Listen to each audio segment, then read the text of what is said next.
সূরা আহজাব 56 নং আয়াত আল্লাহ বলেন, ইন্নাল্লাহা ওয়া মালাইকাতাহু ইউসাল্লুনা আলান নবী ইয়া আইয়ুহাল্লাযীনা আমানু সাল্লু আলাইহি ওয়া সাল্লিমু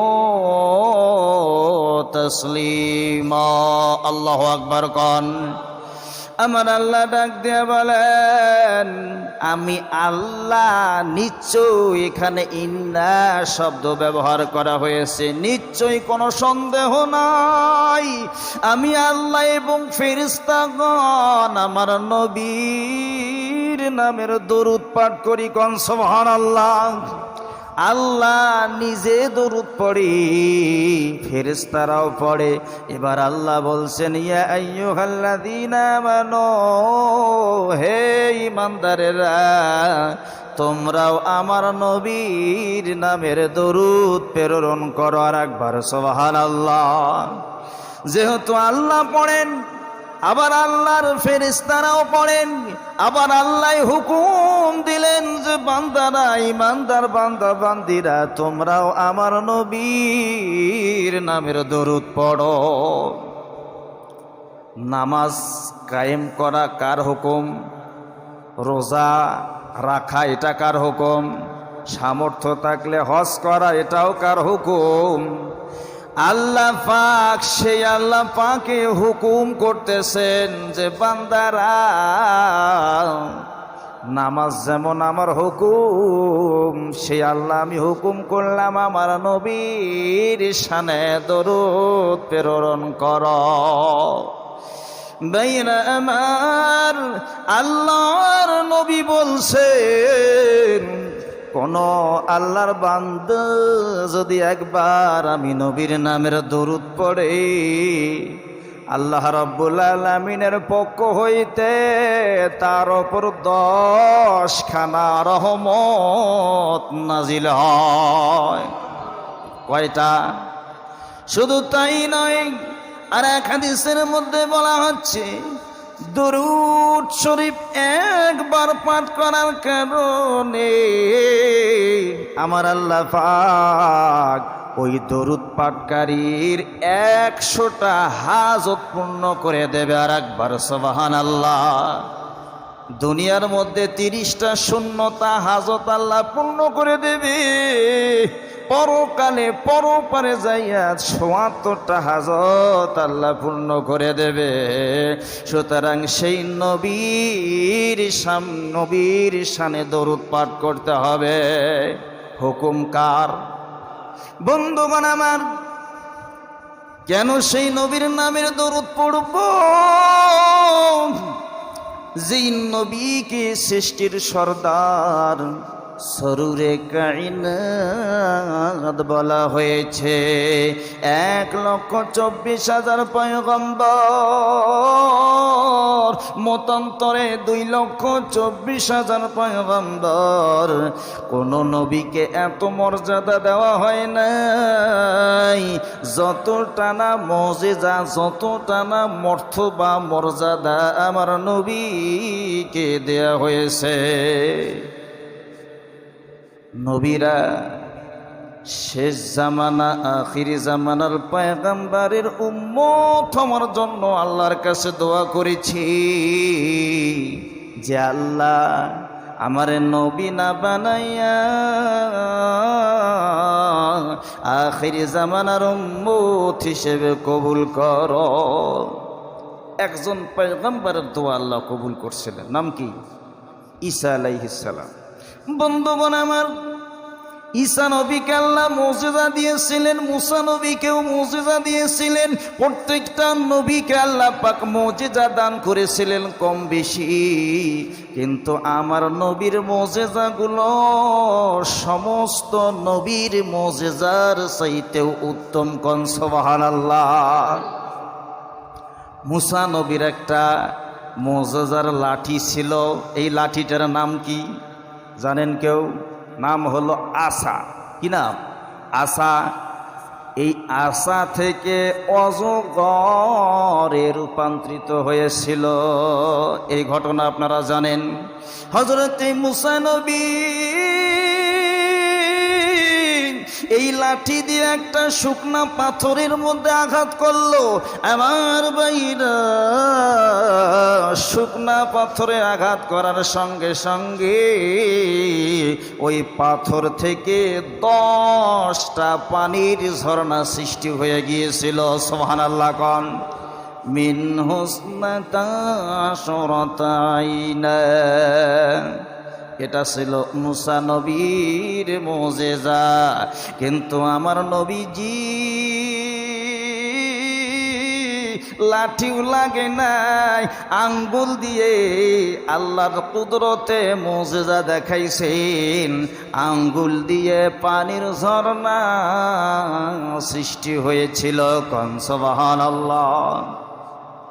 হুদাইবিয়া নামক স্থানে হাদিস হযরত জাবের রাদিয়াল্লাহু তাআলা আনহু হতে বর্ণিত, তিনি বলেন, আমরা হুদাইবিয়া নামক স্থানে প্রায় ১৫০০ বীর মুজাহিদ মুসলমান সৈন্য অবস্থান করতেছি।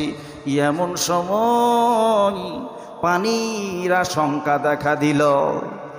সমস্ত সাহাবায়ে একরামেরা পিপাসায় কাতর হয়ে গেল, করুণ অবস্থা। এক পর্যায়ে আল্লাহর নবীর কাছে এসে আরজ করা হলো, ইয়া রাসূলুল্লাহ, বীরে মুজাহিদ মুসলমান সাহাবাদের করুণ অবস্থা, পানির জন্য তারা দুর্বল হয়ে পড়েছে। আল্লাহর নবীজি উজু করার জন্য একটা লোটা ছিল, উজু করে সামান্য একটু পানি ওই লোটার মধ্যে ছিল। বিশ্বনবীজি আপন হাত মোবারক ওই লোটার মধ্যে রেখে দিলেন। লোটার ভিতরে আল্লাহর নবীর আঙ্গুল মোবারক থেকে পানির ঝর্ণা সৃষ্টি হয়ে গেল। কোন সুবহানাল্লাহ।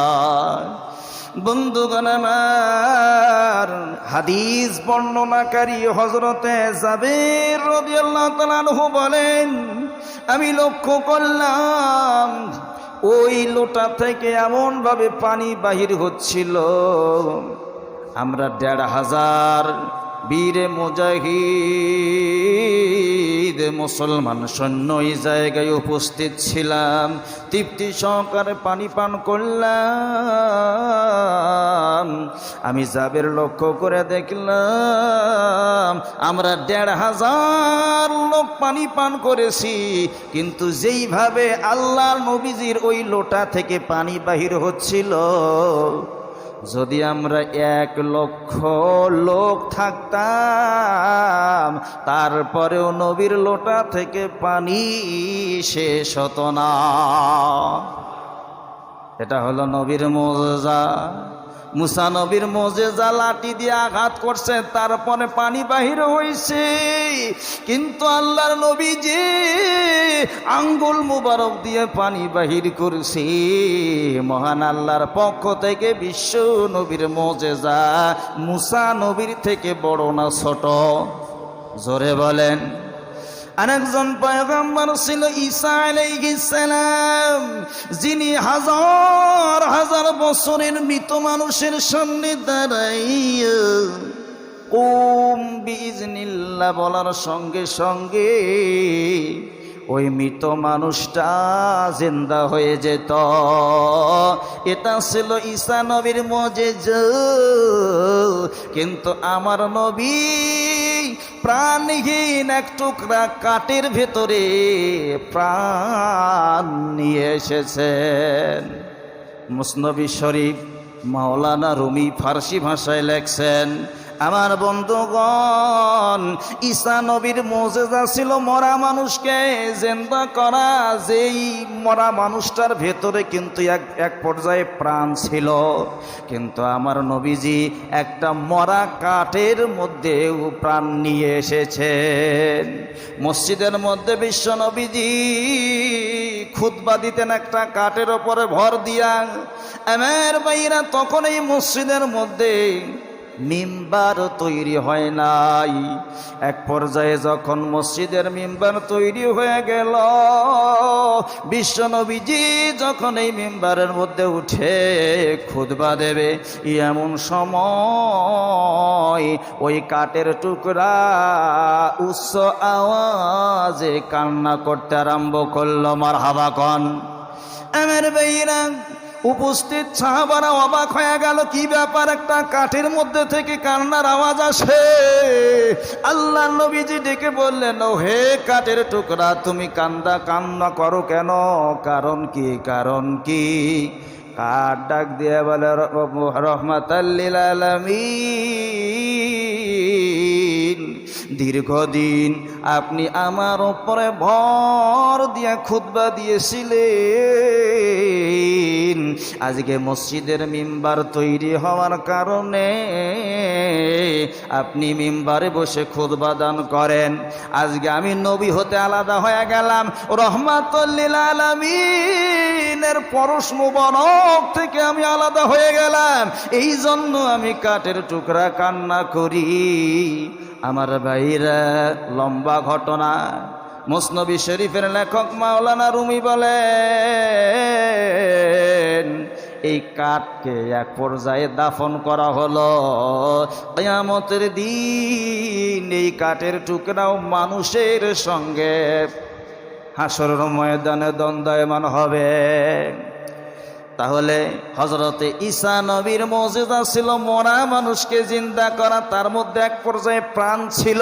কিন্তু আমার নবীর মুজিজা হলো মরা কাঠের মধ্যে প্রাণ নিয়ে আসা। কোন সুবহানাল্লাহ। তাহলে ঈসা নবীর চাইতে আমার নবীর মুজিজা ছোট না বড়? জোরে বলেন।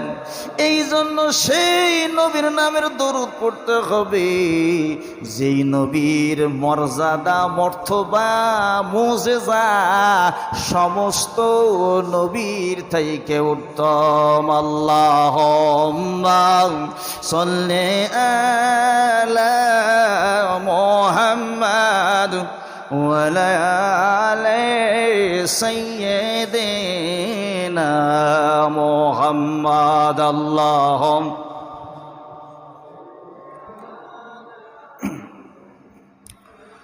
ওয়া আলা আলি সাইয়্যিদিনা মুহাম্মাদ। বাইরামার আরেকটি ঘটনা শুনুন। নীল নদ লোহিত সাগরের উপর দিয়ে সওদাগর পানির জাহাজ, বিশাল জাহাজ নিয়ে যাচ্ছি। ওই জাহাজের ভেতরে মাওয়াইজে সিরাজি কিতাবের মধ্যে ঘটনাটা উল্লেখ করা হয়েছে, কিতাবের নাম উল্লেখ আছে। আমার ভাইরা, ওই জাহাজের ভিতরে এমন একজন লোক যে সব সময় বিশ্বনবীজির শানে দরুদ শরীফের ওজিফা করত। আর একবার কোন সুবহানাল্লাহ। এই দরুদ শরীফের ওজিফা, দরুদ শরীফের তেলাওয়াত করতেছে। সমুদ্রের বিশাল আকৃতির একটা মাছ ওই জাহাজের গা ঘেঁষে ঘেঁষে দরুদ শরীফ শুনতে শুনতে যাচ্ছে। কোন সুবহানাল্লাহ।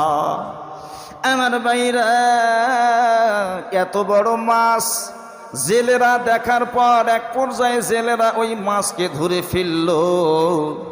জেলেরা মহা খুশি, জীবনে এত বড় মাছ দেখি নাই, আজ বড় একটা মাছ পেয়ে তারা বাজারে বিক্রি করার জন্য নিয়ে আসলো। ঘটনাক্রমে ওই দিন ইসলামের প্রথম খলিফা হযরতে আবু বকর, হযরতে ওমর রাদিয়াল্লাহু তাআলা আনহু বাজারের মধ্যে আসছে মাছ খরিদ করার জন্য। ভালো বিশাল আকৃতির একটা মাছ খরিদ করিয়া দয়ার নবীকে দাওয়াত করে খাওয়াবেন। আমার বন্ধুগণ, এইবার হযরতে আবু বকর রাদিয়াল্লাহু তাআলা আনহুমা এই মাছটা খরিদ করলেন, বাসায় নিয়ে স্ত্রীকে ডেকে বললেন, বিবি রে, সুন্দর করে রান্না করো, ভুনা করো, রাত্রি বেলায় দয়ার নবী দাওয়াত খাবেন। স্ত্রী মাছ পরিষ্কার করে যখন চুলার মধ্যে উঠায় দিছি রান্না করার জন্য, ওই মাছ রান্না করতে পারে না, কারণ চুলার মধ্যে আগুন জ্বলে না। এত চেষ্টা করা হলো, চুলার মধ্যে আগুন জ্বলে না। এক পর্যায়ে আল্লাহর নবীর কাছে বিষয়টি জানানো হলো। বিশ্ব নবীজি ডেকে বলেন, সাহাবা, যতই চেষ্টা করো ওই মাছ রান্না হবে না, কারণ আমি নবীর নামের দরুদ পড়ার বরকতে দুনিয়ার আগুন তার জন্য হারাম হয়ে গেছে। কোন সুবহানাল্লাহ।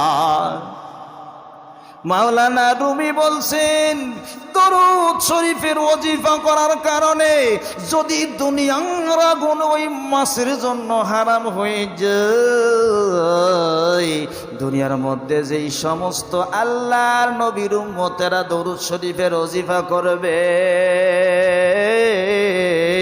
তাদের জন্য দোজখের আগুন হারাম হয়ে যাবে। কোন সুবহানাল্লাহ। এই জন্য দরুদ শরীফের ওজিফা করতে হবে সকালে 10 বার, সন্ধ্যায় 10 বার। হাদিসের মধ্যে আছে সকালে ফজরের নামাজের পর 10 বার, সন্ধ্যায় 10 বার, সকাল সন্ধ্যায় 10, 20 বার যারা দরুদ শরীফের ওজিফা করবে, তেলাওয়াত করবে, আমার ভাইরা, দুনিয়ার জমিনে আল্লাহ পাক তার 30টা শূন্যতা পূর্ণ করে দেবে। কোন সুবহানাল্লাহ। নবী আরো বলছেন, যারা বেশি বেশি আমি নবীর নামের দরুদ পাঠ করে, আমার নবীর নামের দরুদ প্রেরণ করি, কিয়ামতের দিন হাসরের ময়দানে আমি নবীর সুপারিশ বেশি অগ্রাধিকার পাবে ওই ব্যক্তি, যে ব্যক্তি আমি নবীর নামের দরুদ পাঠ করে। বন্ধুগণ আমার, আবু জেহেল এবং কয়েকজন বড় বড় কাফের লিডার সাঙ্গপাঙ্গরা মক্কার ভিতরে, কাবা ঘরের ভিতরে, মক্কার উদরে এক জায়গার মধ্যে বসে গল্প গুজব করতেছে। এমন সময় একজন সওয়ালকারী সাইল ভিক্ষুক তাদের কাছে এসে কিছু চাইলে তারা ঠাট্টা মস্করা করে বলে, ওই দিকে আলী বসে আছি, তার কাছে যাইয়া সওয়াল করো, তোমারে খালি হাতে ফেরত দেবে না, তিনি বড় দানশীল, তিনি বড় দানকারী। বন্ধুগণ আমার, তারা ভালো করে জানতো আলীর অবস্থা দরিদ্র অসহায়, ওই সময় হযরত আলীর অবস্থা করুণ, কিন্তু কাফেরেরা মস্করা করে ভিক্ষুককে হযরত আলীর নিকট পাঠায়া দিলেন যে যাও আলীর কাছে গিয়ে তুমি কিছু চাও, তোমার আলী খালি হাতে ফেরত দেবে না। ভিক্ষুক সরল মনে হযরত আলী রাদিয়াল্লাহু তাআলা আনহুর কাছে চলে গেলেন। শেরে খোদা হযরত আলী রাদিয়াল্লাহু তাআলা আনহুর কাছে যাইয়া সাইলকারী ডেকে বলতেছেন, ও আল্লাহর বান্দা, দয়া করে আমি অসহায় মানুষ, আল্লাহর রাস্তায় আমারে কিছু দান করেন। হযরত আলী রাদিয়াল্লাহু তাআলা আনহু কি দেবে, কারণ হযরত আলী রাদিয়াল্লাহু তাআলা আনহু ওই সময় বড় অসহায়, দেয়ার মতন কিছুই ছিল না। আমার ভাইরা, সাইলকে খালি হাতে ফেরত কেমনে দেবে? এই জন্য হযরত আলী রাদিয়াল্লাহু তাআলা আনহু ওই সাইল ভিক্ষুকের হাত দুইখানা ধরলেন, এইরকম জড়ো করে হাতের মধ্যে কি যেন পাঠ করে ফুঁক দিলেন। এবার হযরত আলী ওই সাইলকে ডেকে বললেন, আল্লাহর বান্দা, যেই সমস্ত লোকেরা তোমারে আমার কাছে দান নেয়ার জন্য, সাহায্য নেয়ার জন্য পাঠাইছে, এই যে হাত আমি ফুৎকার দিয়ে দিলাম, এই হাতটা তুমি তাদের কাছে যাইয়া খুলবা, তার আগে তুমি হাত খুলিও না। এই ওসিহত করার পর ভিক্ষুক এই ওসিহত মানলেন। এই নির্দেশ মানার পর আবু জেহেল সাঙ্গপাঙ্গদের কাছে যাইয়া উপস্থিত হয়ে গেলেন। তারা হাসাহাসি করতেছে, ও সাইলকারী আলী তোমারে কি দান করল, ভিক্ষুক আলী তোমারে কি সাহায্য করল। ওই সাইল ডাক দিয়ে বলে, আলী আমার এই হাতের মধ্যে কি জানো বলে ফুৎকার দিয়েছে, তোমাদের কাছে আসার পর এই হাতের মুষ্টি খোলার জন্য বলছে। সাইলকারী এবার হাতের মুষ্টি খুললেন। হাতের মুষ্টি খোলার সঙ্গে সঙ্গে একটা অতি মূল্যবান মুক্তার দানা বাহির হয়ে আসলো। কোন সুবহানাল্লাহ। আল্লাহুম্মা সাল্লি আলা মুহাম্মাদ ওয়া আলা আলি সাইয়্যিদিনা মুহাম্মাদ। আল্লাহুম্মা মুহাম্মাদ ওয়া আলা আলি সাইয়্যিদিনা মুহাম্মাদ। আর একবার আল্লাহুম্মা মুহাম্মাদ ওয়া আলা আলি সাইয়্যিদিনা মুহাম্মাদ। ভাইরা আমার, কাফের আবু জেহেল সাঙ্গপাঙ্গরা যখন এই মুক্তার দানা দেখলেন, তারা অবাক হয়ে গেলেন যে এত বড় মূল্যবান দামি মুক্তার দানা হযরতে আলী কোথায় পেল। কারণ তারা ভালো করে জানতো আলীর মতন দরিদ্র অসহায় ওই সময় আর কেউ নাই। এত বড় মুক্তার দানা আলী কোথায় পাবে, কোথা থেকে পেল? তাদের মনের মধ্যে প্রশ্ন জাগলো। কাফের আবু জেহেল এবং সঙ্গপাঙ্গদেরকে নিয়ে হযরতে আলীর কাছে হাজির হইয়া ডেকে বলতেছেন, ওহে আলী, এ আলী, তুমি এত বড় মূল্যবান মুক্তার দানা, তদানীন্তন সময় ওই মুক্তার দানাটার মূল্য ছিল 1000 দিরহাম। এত বড় মুক্তার দানা মূল্যবান জিনিস তুমি কোথায় পেলে? আলী জবাব দাও, জবাব দাও। হযরত আলী ডাক দিয়ে বলেন, রে আবু জেহেল, তোমরা ঠাট্টা কইরা মস্কারা কইরা ওই সাইলকে আমার কাছে পাঠাইছ, মনে করছো আমি কিছু দিতে পারবো না।